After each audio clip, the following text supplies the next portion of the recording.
really proud of our guys. Really good road win going in that environment. I think was a really good challenge for our guys early in the year, and really felt like our guys handled the crowd noise, snap count, communication, all the things that maybe you're really focused on going into your first road game. I thought they did a good job of that. Really proud again of our offensive line, to go in that game and have no sacks versus a group that's done a really good job against us last 2 years. I think they've got 2 talented defensive ends, and our OL did a really good job there, and also limited them to 2 tackles for loss. Overall, I was really proud of our balance that we had offensively. 221 yards rushing, 391 yards passing. Those would be numbers we'd love to have every week. And then really proud of our explosive plays. We had 13 explosive plays, 5 in the running game, 8 in the passing game. And again, we had 4 long drives. I think we had 4 touchdown drives over 70 yards. So those are a lot of the positives. The biggest negatives were the 2 turnovers and, just not efficient enough on third down. And so I think right now we're pretty explosive, but just need to become a little bit more efficient. I believe we will. After 3 games, kind of as Coach Sweeney looks at it, the first quarter of our regular season is over. I really feel like we're ahead offensively of where we were last year. Just going back and looking at everything. I love our balance. That's a big thing for us is to really have good balance. I think somewhere around 250 yards rushing and about 290 through the air. So I hope we can keep that up. And then also really pleased with our explosive plays so far through 3 games. With that being said, we're still leaving some plays out there, and so I think that's even more encouragement for our guys of where we can be when we really hit some of those plays that maybe we're missing. And like I said earlier, just need to be a little bit more efficient on third down and eliminate the turnovers. But really the quality of a good team is how you improve every week. I feel like we've been doing that, and our guys will continue to do that. Looking ahead this week to Charlotte, really turning on the video, first thing that pops out is I'm really impressed with their defensive personnel. Very athletic. I know they're a relatively new program, but for people that haven't seen them, their personnel will remind you of App State, when we played App State. I mean, these guys are very athletic. I know defensively they're currently number 5 in Division I in sacks. And they have a very talented defensive end, number 5. Alex Highsmith has 4 sacks already on the year, and is a guy that we'll definitely have to be sure we know where he is. But, as always, it's all about us. It's about our preparation and our improvement. And I know our guys, I really like our guys' mindset, where they are mentally. And I know they'll come out this week ready to go to work and ready to improve. So with that, I'll answer any questions. When you're diagnosing the lack of efficiency on third down, what's the top of the list? Yeah, it's really spread out. There will be a time where maybe we've got the route there and we're ready to throw it. Maybe we give a little bit of a leakage and the quarterback has to kind of move out of his pocket a little bit, or maybe it's a good throw and we don't have a great release, or maybe we get a great release and we're just off a little bit on the throw. So really it's not one area. To be good on third down, everybody has to do their job and execute.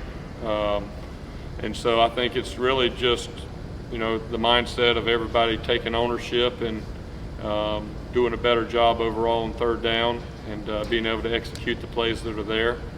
But it really just hasn't been one thing. It's been spread out really among all the groups. With Trevor's interceptions, I think it was you said Justin needed to help him on one, help him a little bit more, maybe Tony did, and then T was trying to say on another one that he felt like it was his fault. Yeah, I think the one on the sideline, T didn't win his matchup and didn't separate as much as he would have liked to. That kind of caused the ball to have a chance to get tipped. And then the second one, to the field, Trevor just made a poor decision and, should have thrown the ball outside to Overton and, tried to fit that ball in that small window. And sometimes when you have an arm like Trevor has, he's been used to getting away with a lot of those throws, and, you have to get back out there and kind of go through it and learn from it. But, I'm very pleased with Trevor. I mean, I think it's easy to watch a whole game and pick out one or two bad plays, but I think he has more passing yards in 3 games than any quarterback at Clemson in about the last 8 or 9 years. So he's doing a great job. It's just, a few of the decisions, he needs to improve on, and he will as the season goes. I think it's easy sometimes to maybe think that you start from where you ended last year after 15 games, but as a coach, what is, when you've played 15, when you're in that 15th game, you've had a lot of games back to back of experiences and learning opportunities, and you're in a different place than you are week 2 or week 3. You truly have to start over, and that's where we are. So, I got no concerns on that. Jeff, it's gotten to be kind of old hat around here, and I know you don't want to hear that because you keep throwing all these wide receivers. They keep impressing the media and the fans. You're looking at a guy like Frank Ladson now who makes the catch like he did on Saturday night. What's it like to be able to just continually look down your depth chart on the wide receivers and know that you got guys you can throw out there no matter what? Yeah, I was proud of Frank. I know early in the game we tried to target him a couple of times on some deep balls, and we're not able to connect. But for him to go in there, that was a great catch that he made right there in the back of the end zone. And that's something you have to remind yourself as a coach too. Whenever I went back to, the Dome there, that was my 4th or 5th time that I've been there. But we had a lot of freshmen and sophomore that was their first time there. And these freshmen, that was their first road game, first experience in that. And so to see him go make that play, I think is really big for his confidence moving forward. And and then also for a guy like Ches to be able to get in there and have a big touchdown run at the end, was really encouraging. A guy like Davis Allen, I believe, getting his first catch, out there. It's just to go with some of the more experienced guys that we have, to see those freshmen getting in there and making plays just really encourages you from a team standpoint and, depth as the season goes. You're a guy like Ches that's kind of having to get acclimated to not playing after being a high school star. What does that mean for him to pop a long one like that early in the year? Does it probably mean a lot as far as practice and just makes things better in general? I think the first thing it reminds those guys is I think that was his first play of the game.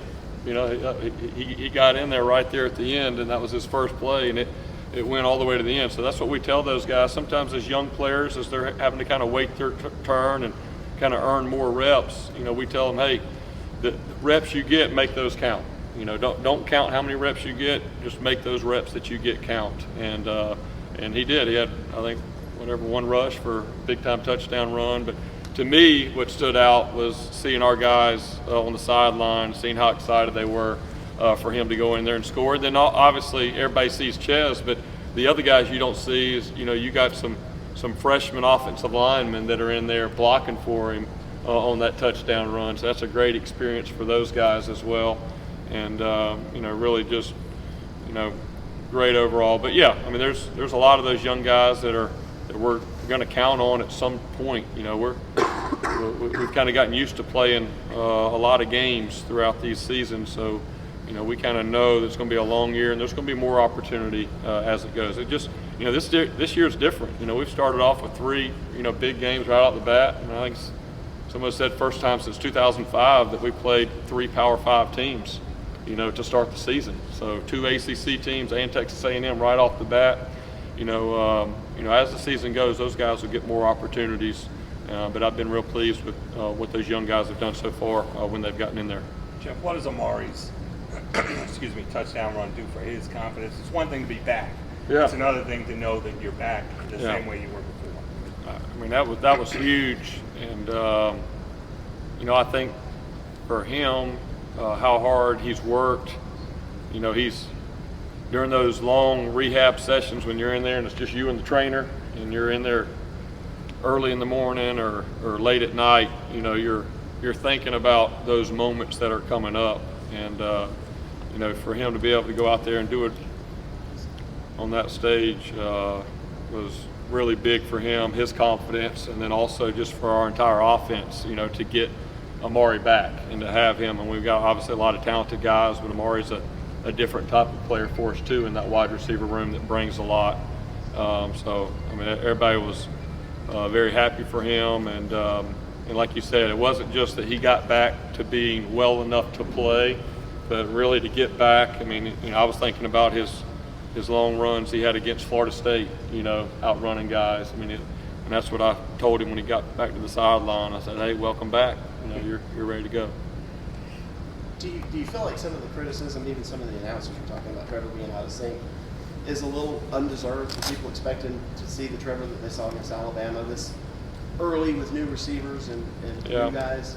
I mean, I think it's natural anytime that you put yourself in a position being a quarterback and being a talented guy, high-profile guy, you're going to – I mean, he's going to – good Lord willing, he stays healthy, he's going to play for a long time, and he's going to be analyzed and critiqued for a long time.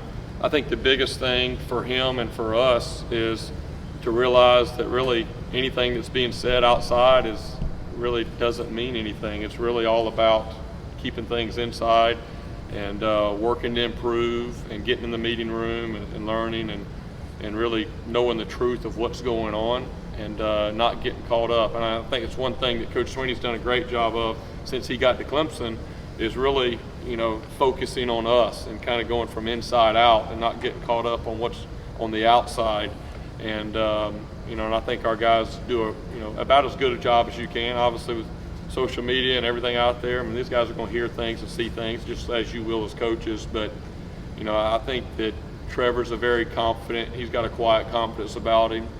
He knows that we're very confident in him and his abilities. And I think as coaches, we're confident in what we're doing in our process. And, I think our history speaks pretty well for that.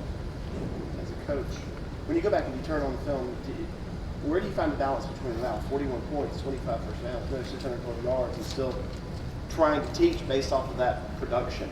Yeah, well, I think the biggest thing is that we realize we're still a work in progress. And I think after 10 games, we're going to be a work in progress. And after 12 games, we're going to be a work in progress. And that you never reach it. If you ever feel like you've arrived, then you're in trouble. And so, the only way to be great is to wake up every morning, looking for ways to improve and to get better. And I feel like, again, that's another common core characteristic of our program under Coach Sweeney is it doesn't matter what happened, good or bad. We got to improve. We got to get better. We got to look for that and find ways to get better. All that's in the rear view mirror. And, Trevor hasn't gotten to the point where he is now, staring in the rearview mirror. He's always worried about what's next. And same way for our offense and for our coaches and everything. It's all about getting ready to play Charlotte this week and playing our best game of the year, being 1-0 this week. And I think that mentality, that mindset has worked really well for us. Jeff, talk about Jackson Carman and the role he's played this year, stepping up after a 4-year starter. Mitch Hyatt left and left a big hole there, and he seems to have really done a great job the last 3 weeks. Yeah, absolutely. I'm very proud of Jackson. Obviously, that was a huge hole to fill because of what Mitch has done for us offensively, and has been there for 4 years. It's kind of different not seeing Mitch there, but Jackson, from where he came in to the program as a freshman to where he is now, is a huge. There's a huge difference between the Jackson that arrived here as a freshman and where he is. So I'm just very proud of him, how hard he's worked to put him in a position, and then now it's helped our football team because obviously when, even though we had a lot of guys coming back, when you lose your left tackle, that's something that can bring some concern. But I think he's done a really good job. And again, those two defensive ends at Syracuse, those are two talented guys that have created problems for us the last 2 years. And so for him to be able to really hold his own over there at left tackle, I think speaks a lot to the work he's put in and is really good for us. Everybody good? All right. All right.